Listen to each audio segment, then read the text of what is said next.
సంక్రాంతికి రిలీజ్ అయినటువంటి 4 సినిమాల్లో అసలు సిసలైనటువంటి బ్లాక్ బస్టర్ 'హనుమాన్' మూవీ అని ఆల్రెడీ ప్రూవ్ అయింది. మొదటి రోజు భారీ స్థాయిలో కలెక్షన్స్ రాబట్టింది. కానీ 'గుంటూరు కారం' సినిమాకి థియేటర్లు ఎక్కువొచ్చి, ఈ థియేటర్లకు తక్కువ ఇవ్వటంతోటి కలెక్షన్స్ అయితే తగ్గాయనే చెప్పాలి.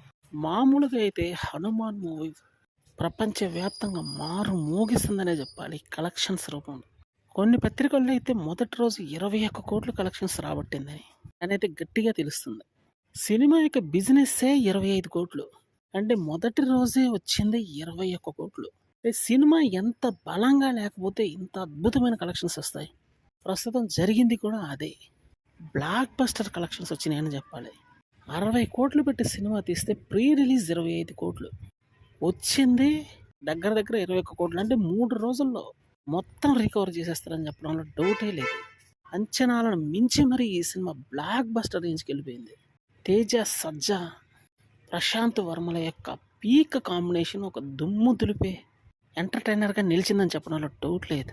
ఇది ఒక తిరుగులేని క్లాసికల్ మాస్టర్ పీస్ అని చెప్పాలి. అంతులేనటువంటి ఈ విజయానికి జనాలు నీరాజనాలు పడుతున్నారు.